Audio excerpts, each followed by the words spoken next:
Hey there, I am Debbie and this is Lulu. Wait a second.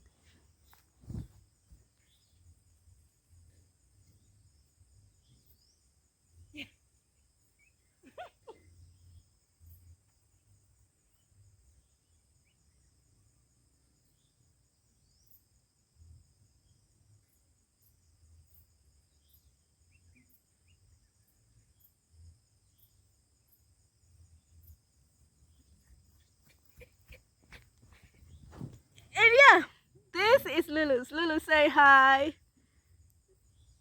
Now you can go. So, if you are ever tried moving with your cat from one place to the other, you know how hectic, chaotic, unpredictable, questioning all your life decisions, and most importantly, doable that is.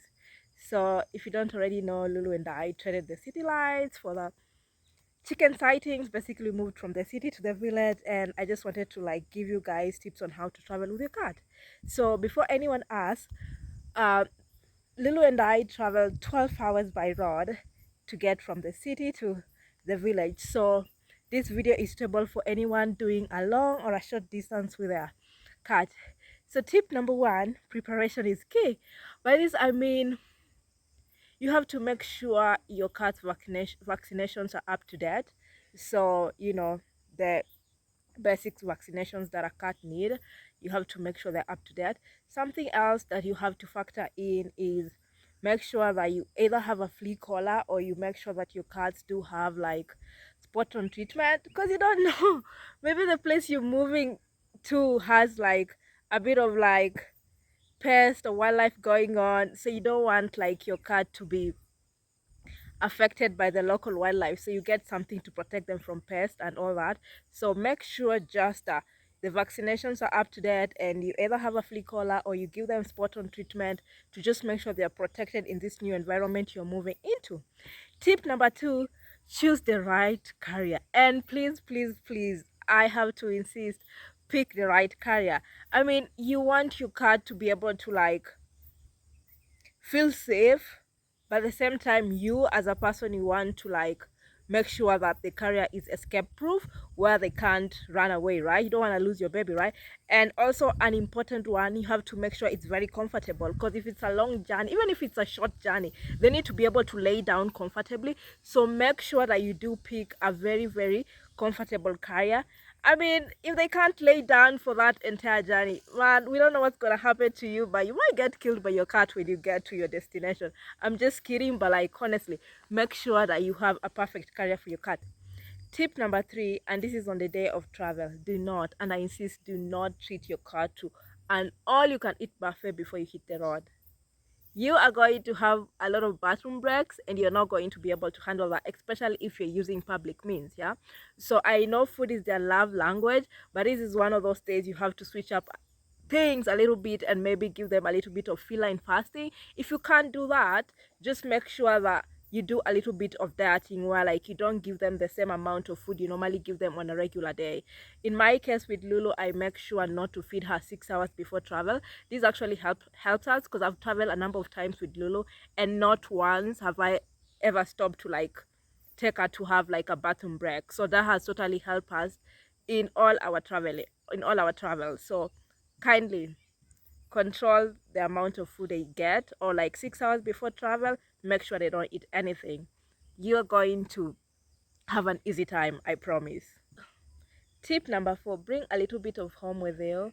Traveling can be scary for a lot of cats, so if you bring along something of theirs that they find comforting, that might actually help with the journey. You can bring their favorite blanket, you can bring like their favorite toy. In the case of Lulu, I bring along her mighty mouse wand of doom. It's comforting to her, she's familiar with it, keeps her calm. Other than that, just think of it as packing an iPad or snacks for your child during travel. I mean, it's gonna keep them distracted and very calm. So that is a very important thing. Something that is familiar to your pet goes a long way. Okay, so before we move on to tip number five, if you're still here, you're clearly enjoying yourself, or you're probably planning to travel and you need more pointers. So kindly subscribe Why? Because Lulu demands it. Tip number 5, talk to your pet. Remember the sweet nothings your ex used to whisper to you? Now, with the same energy, transfer that to your cat. Talking to your cat during travel is a way of reassuring them that they are safe, that you're there. It calms them. And when I say talk to your cat during travel, I don't mean narrate the entire time during travel like as if you are doing a podcast or anything. Just a little time pep talks with your cat, and that will like help you a lot and also help your cat to just be chill and know that they are safe and you haven't really abandoned them. So please make sure to talk to your cat from time to time while traveling. Goes a long way too. Tip number 6, make stops for break. Long journey make stops. A few stretches, bathroom breaks means a lot to your cat. Just make sure you have them on a harness and a leash, because you do not stand a chance against a four-legged creature running for its life. So make sure you have that in order before you allow them to take that break. Tip number 7, stay calm and be patient. Stay calm no matter what. Traveling with your cat for the first time can be very overwhelming. Cats do not cooperate most of the time, let's just be honest. So try as much as you can to be very calm. They'll sense your anxiety and amplify it by 100%. So just make sure that you are calm no matter what. I mean, there's moments where Lulu has meowed almost nonstop, but just talking to her during the journey and me being calm has sort of been reassuring and made her to relax. So please remember to just stay calm no matter what and be patient with them. I mean, they've got feelings too, right? So just give them all the grace and the patience that they need.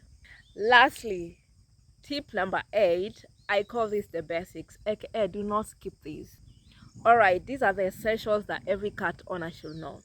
Long journey, carry a little bit of litter and a disposable litter box. You might need it. They might need a bathroom break and you might need to use them. That is very important. Number 2, pack some snacks. And I mean snacks like light snacks like churros. Wait, I don't mean those churros, but cat friendly churros, right? Make sure you have at least a snack. And Lulu swears by them, so you can try that with your cat, right?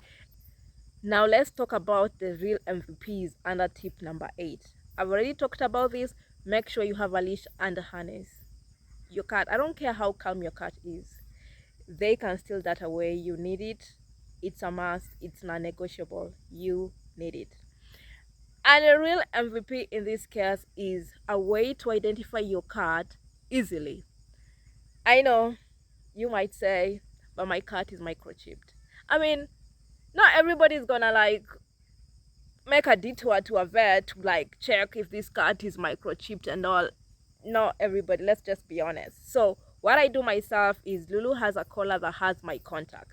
So if she was to get lost, God forbid, at least I'm sure somebody might be able to see my number and immediately call me. So make your cat easily identifiable. I don't know how you're gonna do it, but for me, what works for me is I make sure that he has a collar on that has my contact number. Somebody might bump into her if she ever decides to escape. She's not gonna escape though, but like we have a way of contacting me immediately instead of me waiting for hours or days for someone to go to the vet and see if this cat has an owner, that kind of stuff. So that is a very important thing. Okay, so those are the MVPs. If you're traveling by flight, make sure you at least do have litter and a disposable litter box, and then make sure you have a leash and a harness, a way to identify your cat. Yes, they might be microchip, but I mean, we need to have a backup, right? So, and even some snacks. Food is their love language. We don't want to like annoy our cats, so a snack, they might eat the snack, they might not, but at least you have it just in case. So those are my 8 tips on traveling with your cat. I've traveled with Lulu a couple of times and the tips always help me out. If you've traveled with your cat, please leave a comment and tell us how your experience was. And if you're planning to travel with your cat, all I can tell you is like, it is not as hard as you picture. Follow the tips. If you need more help, I'm here to help you out. Anyway, don't forget to subscribe and stay tuned for more of Lulu's escapades in the village. Ciao!